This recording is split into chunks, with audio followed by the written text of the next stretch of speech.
Hi, this is Sally Aleckson from 8 Forest Lane, and you're listening to the Eat Blog Talk podcast.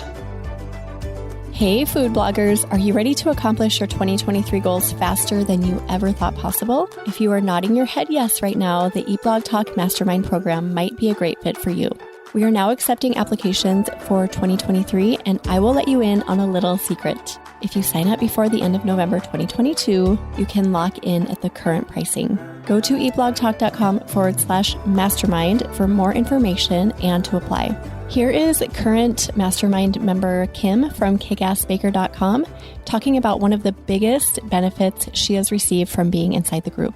And I think just that transparency and willingness to be open and sharing for the pure benefit of somebody else's success has been a big surprise to me. For me, that's a big part of like who I am too, is I'm very much interested in helping other people succeed, but it's been like very equal, like there's just a very equal amount of giving and taking, sharing and sharing and sharing for others' success. And other people are so willing to share what has worked for them purely to help other people succeed.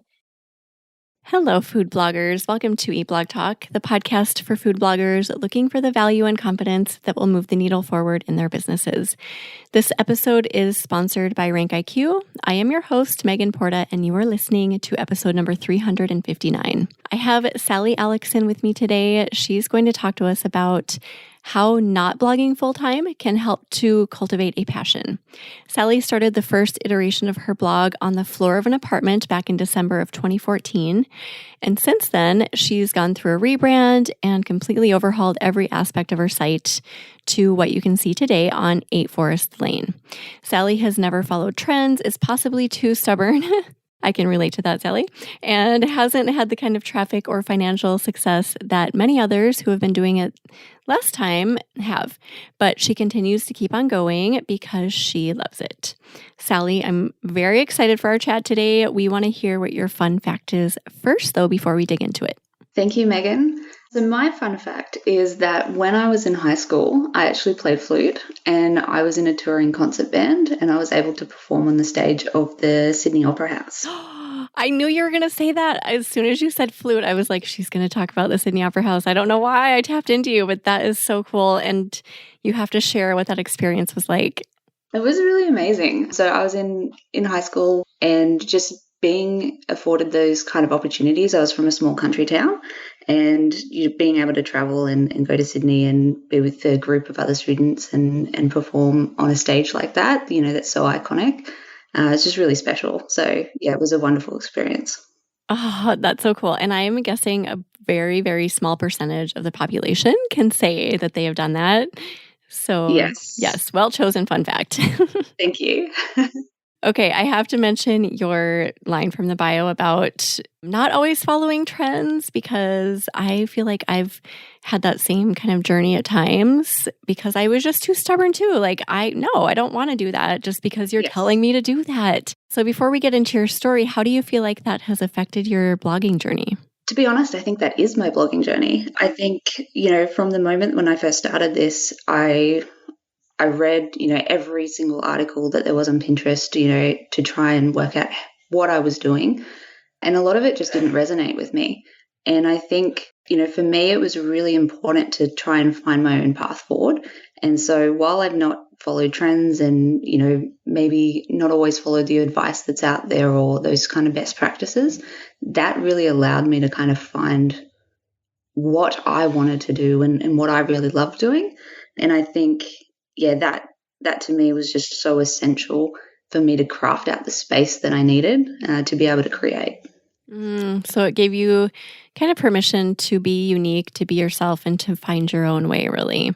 Exactly, yeah. And I feel like so many people in this space, and not to fault anyone for this at all, because I think it's very natural to do this, but just to see what others are doing and to want to do the same and to kind of just do it and then maybe question later. And I do that sometimes as well.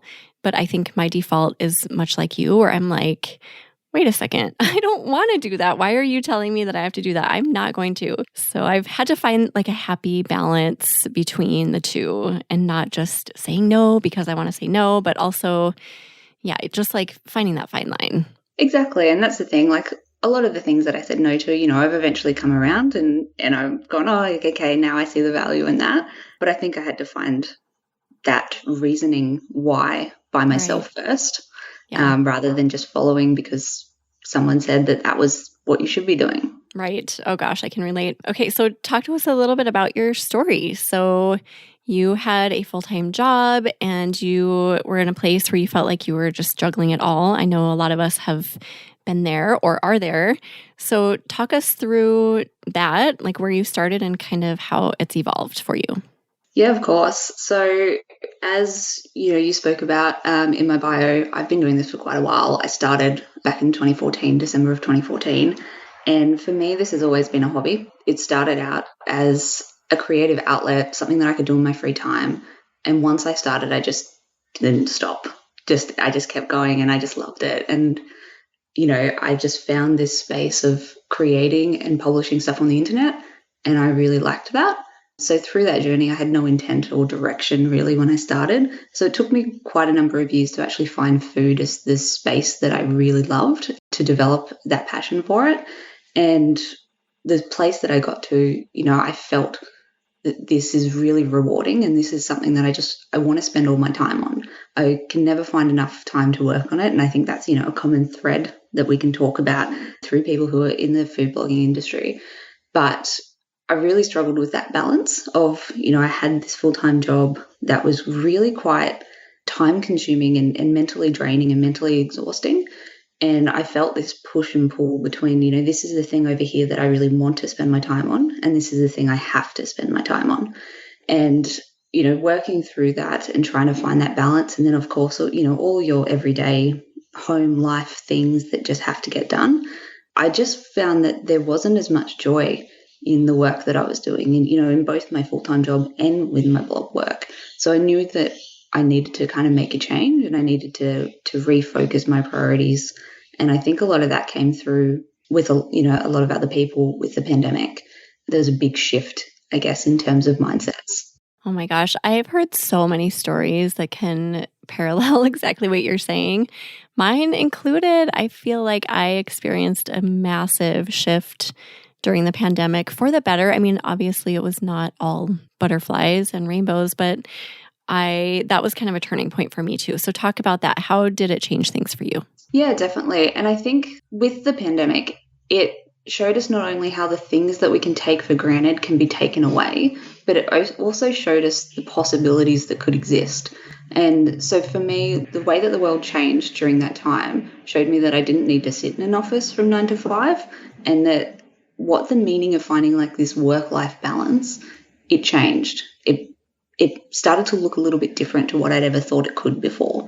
So, while there was a lot of negatives, I guess, coming out of the pandemic, and, not to take that for granted at all, but to me, there was this really big shift, I guess, in terms of how our society viewed work. And I think that was really interesting. For me, the work that I was doing was quite heavily impacted by the pandemic. So the industry that I was working in. And so for the duration, basically, of the role that I was doing was kind of fighting fires a little bit. So there was a lot of mental drain that came out of that. And I started to, by the end of those 2 years, up towards December of 2021, when I decided to leave that job, I'd just been quite mentally drained, and I was lacking that balance, and because of the pandemic and being able to see other people taking these alternative paths, I started to kind of question that and go, what could my future path look like, and start trying to make some decisions around how to move forward. So that was a big leap for you. So that required a lot of faith, right, Sally? I mean, it's not easy to do that. Yeah. So talk about that. Like, how scary was that? It was terrifying, to be honest. So when I made this decision, I just bought a house.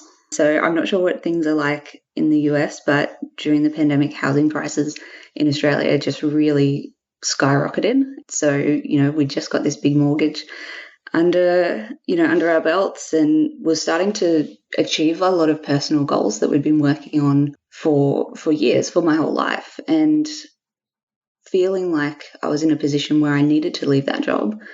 Felt like, was I actually going to say goodbye to those goals that I had just started to realize? So for me, that was quite scary. At the time, I was not making much money with my blog. I was making probably about $500 a month. I had just qualified for Mediavine, and that was when the requirement was 25,000 sessions. So it was still sort of on that lower side. And I think, here in Australia, our RPMs are a little bit lower than what you could expect in the US. So you do need more traffic to sort of make more of that higher income bracket. So I was really nowhere near where I would need to sustain my current lifestyle and those current goals without that job. But I still quit. Oh my gosh. Oh, I just feel that I was kind of forced to leave a corporate job. So I have a little bit different situation. I didn't make the choice, but it was so scary. I mean, I had to think about health insurance and my family's health insurance, and there are so many variables that go into that. So good for you for being faithful and for taking the leap. I think that is such a brave, courageous thing to do. Thank you. So how did things go from there? Once you made the decision, you're like, I'm in, I'm doing this. What happened after that? So basically, once I made that decision, I was kind of feeling like I had a bit of a crossroads ahead of me. And I was at the point of, I was quite burnt out, quite tired, and really was just looking for a bit of a rest. So what I did is I was allowed myself to have about 1.5, 2 months off work. I was luckily in a position where I could afford to do that. And then I knew from that I needed to make a decision of which way to move. So many people, I think, particularly like in food blogging, I hear stories all the time where people are in these similar situations as I am, and they take that, as the opportunity to take a plunge into just figuring it out and just making it work. And I started to realize that, I was really struggling with that decision because of my mindset was kept coming back to thinking of how am I going to do that? How am I going to continue to pay my bills when I have to build something up from scratch? So I almost felt like I was in a position of that I had to take the opportunity to go full time with the blog because it was this kind of a now or never moment. And that just didn't sit right with me for a little bit. And I was sort of struggling with that decision because I really didn't want to go and find myself in another full-time job that was going to like split my focus again and basically just land me back into burnout. But every time I looked at trying to rebuild my blog into something that would generate me income, I could see that going down that exact same path of burnout and possible resentment towards the thing that I loved doing the most. So that's kind of when my little aha moment came from one of my favorite books, and that's Elizabeth Gilbert's Big Magic. And if you haven't read that, it's just, I love it. I've read it so many times. And I think for me, reading this, she was speaking about how devastating it can be when we put so much pressure on our passions and our art to make us a living. And that to me just resonated so much. It was not about what if I failed, but it was what would happen if I ended up hating this? And that thought just scared me so much because the blog and, photography and writing about food, that stuff it's so essential to bringing me joy. I was so scared of hating it because I was putting that level of pressure on it. So I truly considered going down that path of going full time and trying to build this into something. But at the end of the day, that I realized that I wasn't in a position to put that kind of pressure on myself and on my site. So I decided that wasn't going to be the way that I was going to move forward.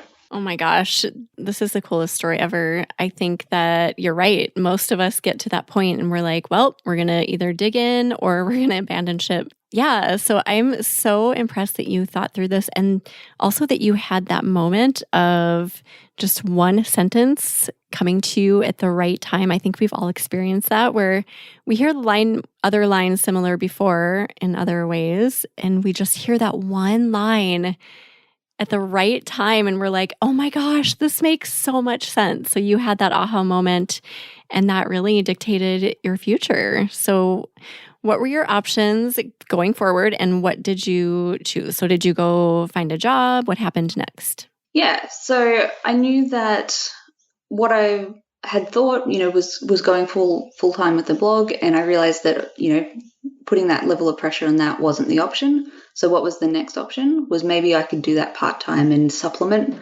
my blogging income with VA work or photography. But again, that didn't really sit right with me. It didn't feel exciting. So what I decided to do was be a little bit more selective in terms of going out and looking for a job. And again, coming back to the pandemic, I think a lot more opportunity exists for flexibility in terms of work. So I had a really clear, set of criteria of what I was looking for. And so I was looking for something that was in my field, that was something that I was good at, that I could do, that would, fulfill me from that professional level, but potentially was a little bit less stressful than the work that I'd been doing previously. So I went out and I was just looking for roles that were exclusively work from home, and for companies that really supported that flexible work-life balance and would sort of give me the ability to, do that work and then leave that at work and then be able to transition my focus back onto my blog and be able to balance the two. Food bloggers, I want to take a really quick second here to talk to you about something new that we're starting this summer. I'm super excited about it.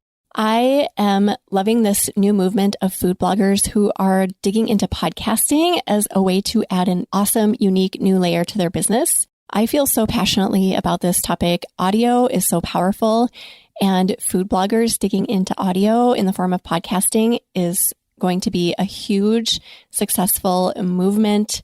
It will be a way to expand your brand into new areas that you cannot even imagine. There is an entire episode dedicated to this, so go listen to episode number 306 if you haven't already, and I promise you're going to be inspired to dig into audio yourself. As a way to support this movement, I am creating a group coaching experience starting in June of 2022. If you are interested in joining us, there are a limited number of spots available just because I want to give you all my dedicated attention. Send me an email at megan@eatblogtalk.com if you're interested. I am including an introductory rate. It's a monthly rate. If you want in, you will be locked in at that rate. Send me an email. Tell me you're interested in the group coaching for podcasters. And I can't wait to see you inside, and I can't wait to see how this just totally explodes your business. All right, back to the episode. I was able to work on projects that would allow me to develop these transferable skills where I was working, and getting paid to learn and getting paid to sort of develop those skills. And then these are things that I could then take back into my blog and implement there and really continue to develop not only that professional career, but also those skills that are directly related to my blog. So by having that, that level of flexibility and that level of professional development, it really allowed me to kind of have that balance that I was looking for and be able to come into it with the specific mindset of this is my work, this is where I focus here, and then this is my blog and this is what I focus here, and kind of compartmentalize to a degree between those two. I think it's so cool that you found a job that supplements your knowledge for your food blog. That's super smart. I don't know if that kind of just happened or if you intentionally did that, but amazing. Did that just fall into your lap, or is that something that you had in mind when you were seeking a job? Yeah, it's something that I had in mind. And to be honest, to talk about that a little bit more, we do go back to the original, I guess, the start of my blogging journey.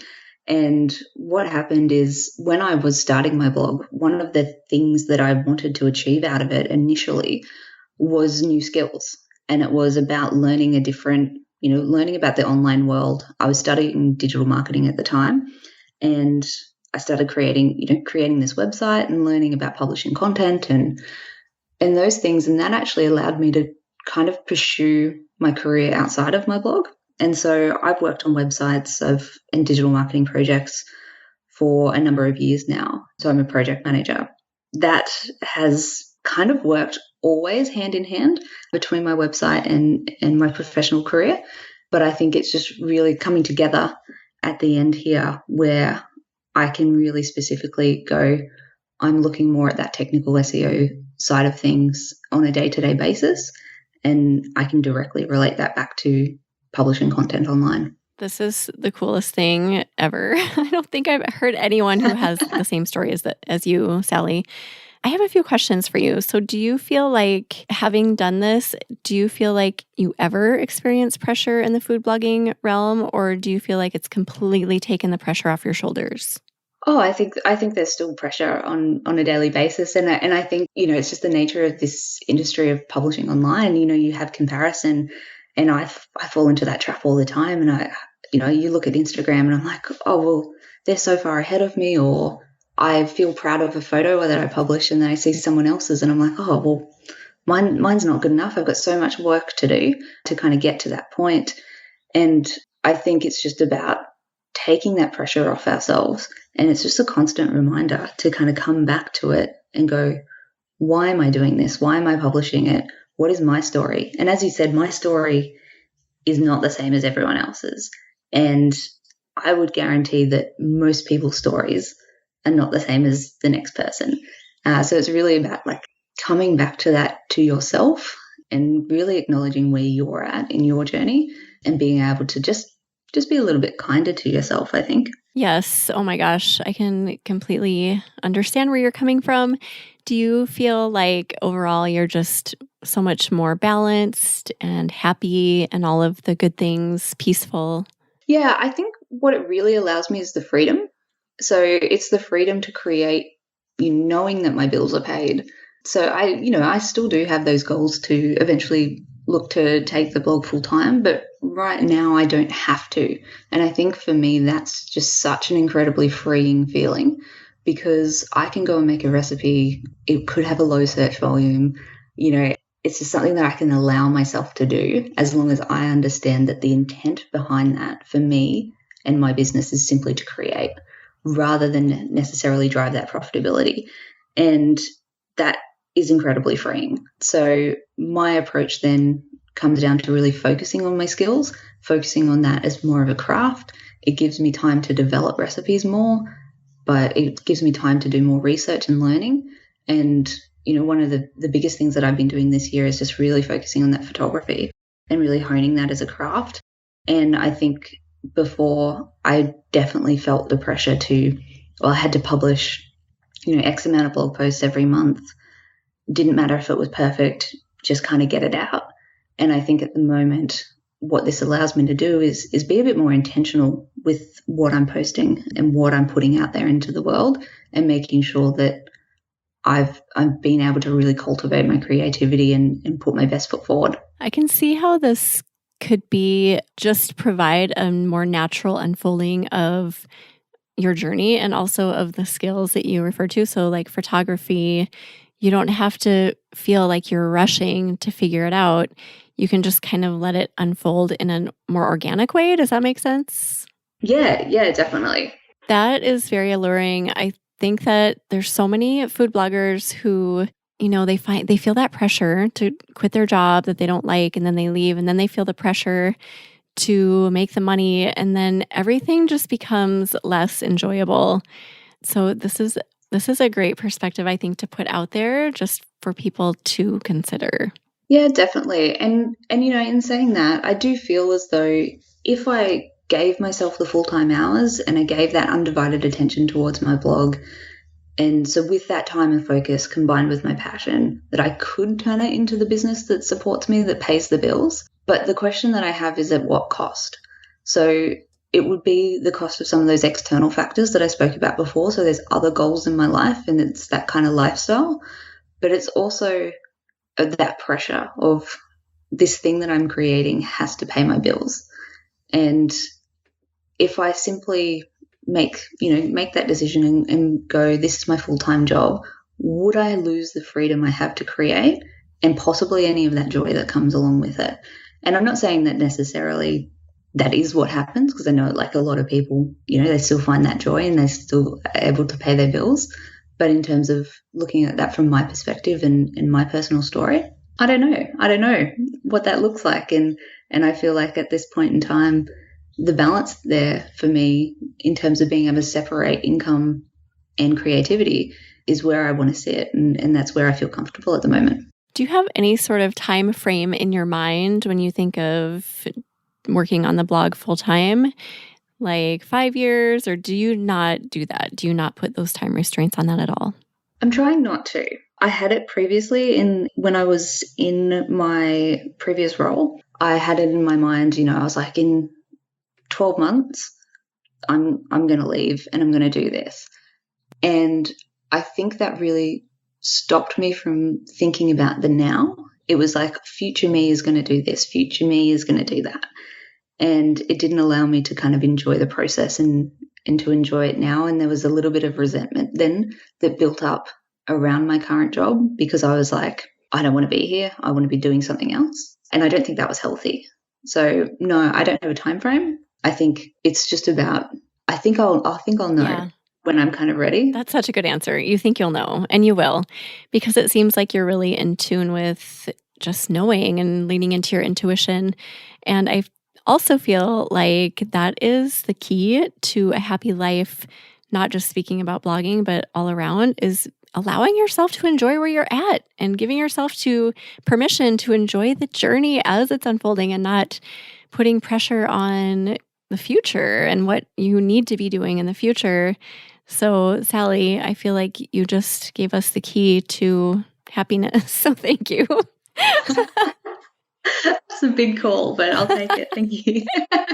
Okay, so what passions within the realm of blogging do you like most? You said you were looking into honing your photography skills. What else have you found that you just really love doing? There's a lot of it, and I think it evolves and I think it changes. One of the things that I loved the most about it when I first started was the writing aspect.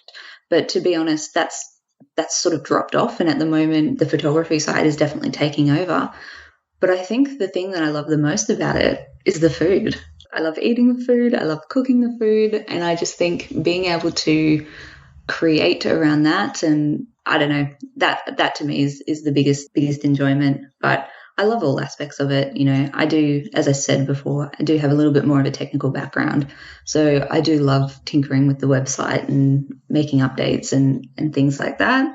But I think, there's just so much opportunity to find something new every time you look at your site. And that to me, that's what's really exciting is, I guess, the opportunity that's there. Somewhere along the way, a lot of us lose the love, or not, I shouldn't say the love for, but the art of making food and going into the kitchen and having those enjoyable cooking or baking days.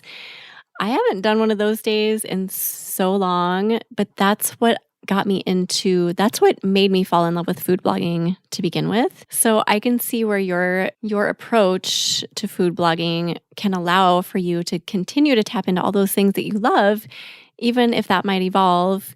Yeah, so that's enticing because like the cooking days, oh my gosh, those used to be so much fun. But then that evolves and you get to a point where you need to work on SEO and you need to do writing and you need to do all of these things, and then the art is lost somehow. Yeah, definitely. And I think that's what led me to this conversation today and why I feel this is so important for us to talk about, because sometimes we just can get so lost in the numbers and trying to gain success. And, I say success really loosely there because what does that even mean? But what I really just wanted to bring people back to thinking about is why they originally started blogging. Why did you start blogging in the first place? And just really allowing ourselves to find that fun side and to give ourselves the space to create, because I think that's why we all kind of got into this. And I'm sure that, there's some people who are listening who did get into it specifically to make money and to be a business. But I think a lot of us, it's really about the passion. And it's really about, having that space and that opportunity to really be our authentic selves and put that online. So it's just not losing sight of that, I think, is really important. Do you have any bits of advice for anyone listening who is in that boat where they might be feeling super pressured to do it all and maybe they want to take a step back and do something similar to what you're doing? Do you have anything for them? I think it would be having that really honest conversation with yourself and really understanding your why and your purpose. Why are you doing this? And I think, we talk a lot about, for example, when we go back and we look at old recipes that we published on our site, and I like to use this as an example, because, we'll go back and we'll see some of those older posts that we published and there's no search volume. We maybe titled it something weird, but why did you publish it? Was it because it was something that you really loved? And if that's the purpose behind it, then that's your value, right? So I see just sort of having a little bit of a think about why you're publishing what you're publishing and how that aligns, I guess, to your own values and your own sense of joy and your own creativity, and making sure that your decisions are coming from that. Oh, that's beautiful. Is there anything else you would say to anyone in either camp, whether they're completely happy with their situation or wanting to change?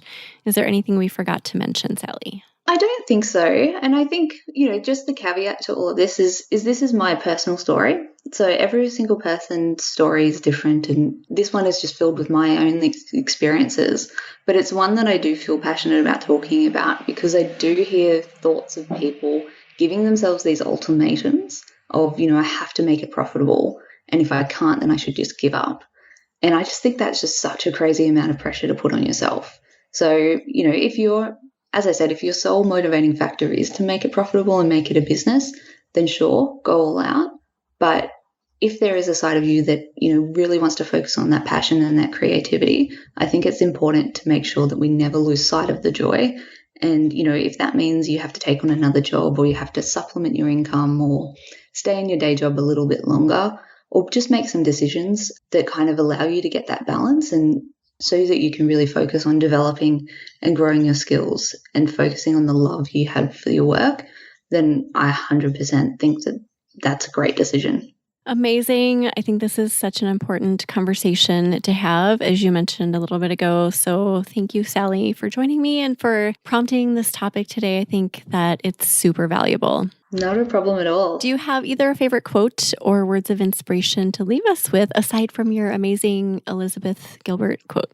Well, I actually thought I'd come in with another Elizabeth Gilbert quote from Big Magic. And basically, this is just something that really grounds me, I think, when I'm just feels a bit much. And it's important to remember, she talks a lot about in Big Magic around the relationship with fear and creativity. And so this quote, "Your fear will always be triggered by your creativity, because creativity asks you to enter into realms of uncertain outcome, and fear hates uncertain outcome." Ooh. Like, it just means so much when you think about it. And yeah, I don't know, it just makes me feel better sometimes when you're like, no, the fear is good. The fear is driving. Oh my gosh, that is an amazing quote. Thank you for ending that way. Love it so much. We'll put together a show notes page for you, Sally. If anyone wants to go look at those, you can go to eatblogtalk.com/8 Forest Lane. Tell everyone where they can find you, Sally, online and on social media. Thank you. All right, so my website is 8forestlane.com, and I tend to hang out the most on Instagram, so you can follow along there or send me a DM at 8forestlane. All right. Well, thanks again, Sally, so much for joining us, and thank you for listening today, food bloggers. I will see you in the next episode. Thank you so much for listening to this episode of Eat Blog Talk. Please share this episode with a friend who would benefit from tuning in. I will see you next time.